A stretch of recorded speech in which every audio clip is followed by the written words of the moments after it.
Jamaah Jumat rahimakumullah. Pada kesempatan yang baik ini, mari kita bersama-sama memanjatkan puji syukur kita kepada Allah SWT yang telah memberikan rahmat dan nikmatnya kepada kita semua, hingga kita diberi kemudahan untuk bisa melaksanakan sholat Jumat secara berjamaah. Mudah-mudahan diiringi dengan niat mencari ridha Allah Subhanahu wa Ta'ala. Allah membukakan pintu hidayahnya, pintu rahmatnya, pintu barakahnya yang berupa kedamaian, kebahagiaan, kesejahteraan yang akhirnya kita dimudahkan dapat berkumpul bersama keluarga di jannah.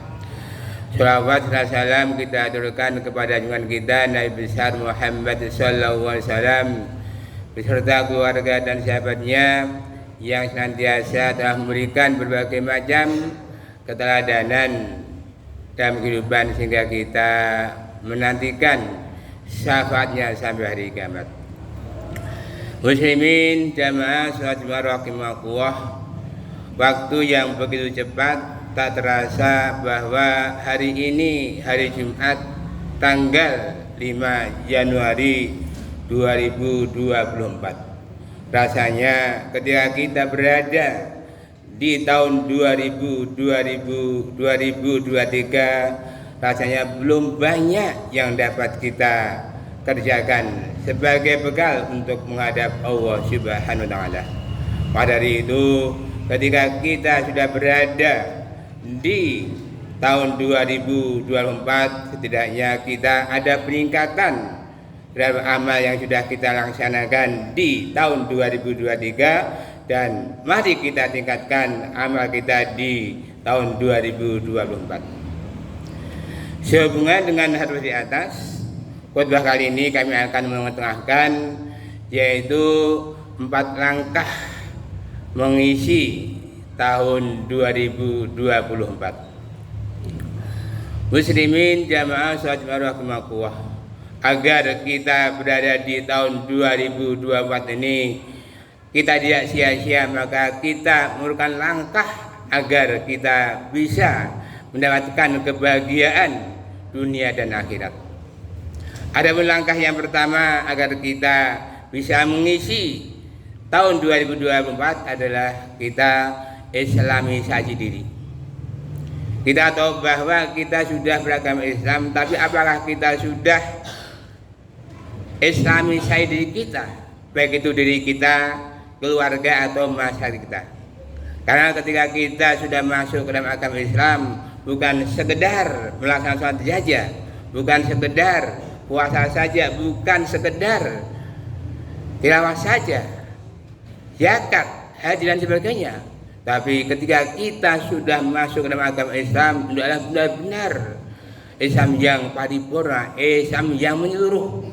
Allah berfirman di surat Al-Baqarah ayat 208, A'udzubillahi minasyaitonir rajim, bismillahirrahmanirrahim, ya ayyuhalladzina amanu udkhulu fi silmi kafah wa la tattabi'u khutuwatis syaiton innahu lakum aduwwun mubin. Hai orang yang beriman, masuklah kamu ke dalam agama Islam secara kafah, secara keseluruhan, dan jangan mengikuti langkah-langkah setan. Sesungguhnya setan itu adalah musuh yang nyata bagimu.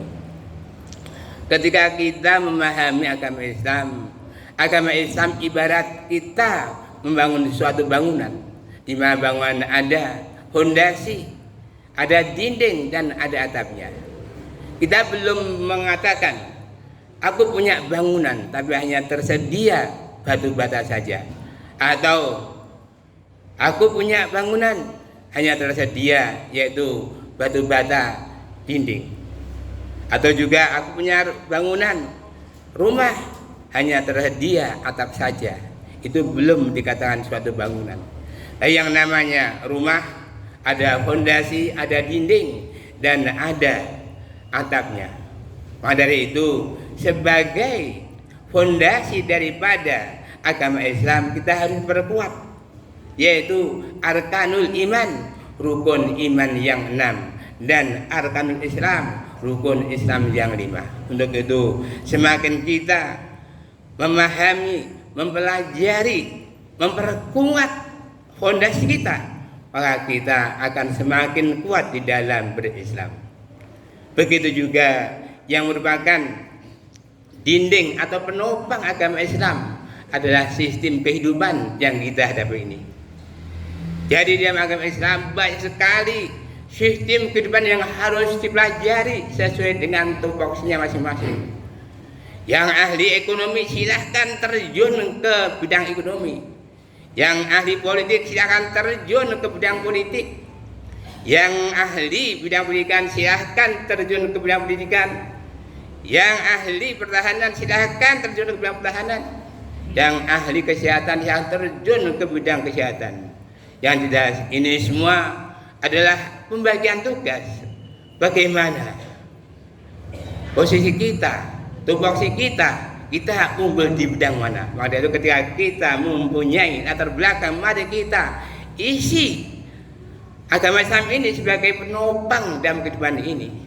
Pada itu ketika bidang sosial, keagamaan, pendidikan, ekonomi dan sebagainya, mari kita isi dengan tupoksi kita masing-masing.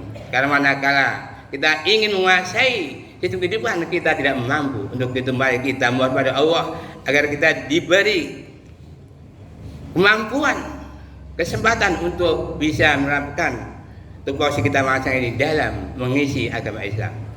Dan adapun sebagai puncak daripada agama Islam adalah atapnya, yang berupa adalah jihad fisabilillah, jihad dengan harta dan jiwa, yang merupakan harta yang bisa menyelamatkan kita dari siksa Allah yang pedih. Ya ayyuhalladzina amanu hal adulukum ala tijaratin tunjikum min adzabin alim tu'minuna billahi wa rasulihi wa tujahiduna fi sabilillahi bi amwalikum wa anfusikum dzalikum khairun lakum in kuntum ta'lamun. Hai orang yang beriman, maukah kamu aku tunjukkan suatu harta perniagaan yang bisa menyelamatkan kamu dari siksa yang amat pedih, yaitu iman kepada Allah, iman kepada Rasulullah, dan berjuang dengan harta dan jiwanya. Yang demikian itu lebih baik ya kamu mengetahui. Untuk itu sebagai atap daripada Islam adalah jihad fisabilillah dan amar ma'ruf nahi munkar. Manakala kita mempunyai kemampuan dan kesempatan untuk bisa berdakwah, maka kita akan diberi predikat oleh Allah Subhanahu wa taala sebagai umat yang terbaik. Kuntum khaira ummatin uhriyat linnas. Kamu semua adalah umat yang terbaik yang dilahirkan oleh manusia untuk mengajak pada yang ma'ruf dan mencegah kemungkaran. Itulah tiga fondasi, tiga penopang di dalam Islam. Hingga manakala kita masuk ke dalam agama Islam, ternyata apa yang sudah kita laksanakan belum apa-apanya. Muslimin jamaah sholat warahmatullah. Adapun yang kedua untuk mengisi tahun 2024 adalah memakmurkan masjid. Kita sebagai orang muslim, mari kita memakmurkan masjid. Memakmurkan masjid bukan hanya pas hari Jumat saja. Setiap saat ketika azan dikumandangkan, mari kita makmurkan masjid. Kita belum dikatakan oleh yang beriman kalau kita belum memakmurkan masjid. Allah berfirman, innama ya'muru masajida wa man amana billah. Sungguh saja hanya orang yang beriman adalah orang yang memakmurkan masjid dan beriman kepada Allah. Untuk itu mari ajak diri kita, keluarga kita, saudara kita, tetangga kita, teman-teman kita untuk apa? Untuk bisa memakmurkan masjid. Bagaimana Umar bin Maktum, orang yang buta, minta keringan dari Allah SWT, ya Rasulullah, berilah kami, berilah saya keringanan untuk tidak ke masjid karena mata saya buta. Apa kamu mendengar azan ya Maktum? Mendengar ya Rasulullah. Kalau kamu mendengar azan, walau kamu berjalan dengan merangkak, itu lebih baik darinya. Untuk itu kita sebagai seorang muslim, marilah ajak diri kita minta hidayah pada Allah agar apa? Mengapa hati kita kok begitu abotnya masjid ya? Karena apa? Belum dapat hidayah. Tapi kalau nanti sudah dapat hidayah, maka mudah sekali. Hingga ketika kita ada hidayah untuk bisa ke masjid, insya Allah nanti akan memberikan perlindungan kepada 7 golongan di hari kiamat. Di antaranya adalah seorang pemuda yang hatinya terpaut ke masjid. Maka dari itu, di hari depannya adalah merupakan langkah awal bagaimana kita memarukan masjid. Hingga perlu ditindaklanjuti, di follow up.